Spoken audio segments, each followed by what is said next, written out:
Kasus dugaan pemerasan dalam pengurusan sertifikasi K3 di Kementerian Ketenagakerjaan kembali melebar. Setelah menetapkan Immanuel Ebenezer sebagai tersangka utama, KPK kini menambah 3 nama baru yang dinilai berperan penting dalam aliran dana pungutan liar tersebut. Juru bicara KPK Budi Prasetyo menjelaskan bahwa ketiga tersangka baru tersebut merupakan pejabat dan mantan pejabat di lingkungan Kemnaker. Khairul Fadli Harahap adalah Sekretaris Direktur Jenderal Pembinaan Pengawasan Ketenagakerjaan atau Ditjen Binwasnaker dan K3. Ia diduga menerima keuntungan dari praktik pemerasan. Dari penyidikan, KPK menyita 1 unit mobil Toyota Land Cruiser VXR yang diduga dibeli menggunakan dana hasil pungutan ilegal kepada perusahaan pengaju sertifikasi K3. Kemudian Hayani Romandong, mantan Dirjen Binwasnaker dan K3 ini disebut menerima aliran dana tunai secara berkala. Penyidik menduga Hayani mendapat setoran sekitar 50 juta rupiah per minggu dari skema pungutan liar yang berjalan sebelum terungkap lewat OTT pada Agustus 2025. Nama Hayani sebelumnya sudah disebut beberapa waktu lalu jika ikut terlibat. Ketiga, Sudardi Manampiar Sinaga, ex-kepala Biro Humas Kemnaker ini turut ditetapkan sebagai tersangka setelah penyidik menelusuri arus dana yang mengalir ke berbagai pejabat dalam jaringan pemerasan sertifikasi K3. KPK menyatakan penetapan ketiga tersangka merupakan hasil penerapan strategi follow the money untuk membongkar pergerakan dana yang diduga mencapai 81 miliar rupiah. Modus yang digunakan adalah mempersulit proses sertifikasi bagi perusahaan yang tidak membayar biaya tambahan, sehingga tarif resmi Rp275.000 membengkak hingga sekitar Rp6 juta. Juru bicara KPK Budi Prasetyo menegaskan bahwa penyidik terus menelusuri perintah, mekanisme dan aliran dana dalam skema korupsi yang diduga berlangsung sistematis di internal Kemnaker.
KPK kembali menetapkan 3 orang tersangka baru dalam lanjutan penyidikan perkara dugaan tindak pidana korupsi terkait dengan pengurusan sertifikasi K3 di Kementerian Ketenagakerjaan.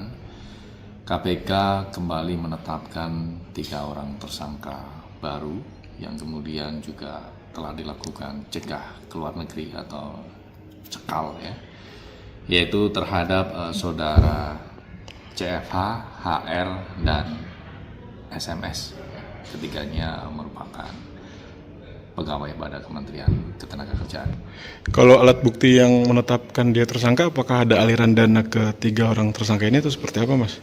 Di antaranya itu, jadi dari pengembangan penyidikan yang dilakukan, baik melalui permintaan keterangan kepada para tersangka maupun saksi-saksi lainnya, di sana penyidik menelusuri kemana saja aliran dari dugaan tindak pemerasan dalam pengurusan sertifikasi K3 yang mengalir ke sejumlah oknum di Kementerian Ketenagakerjaan, termasuk juga alur perintah terkait dengan dugaan tindak pemerasan tersebut itu dari pihak siapa saja.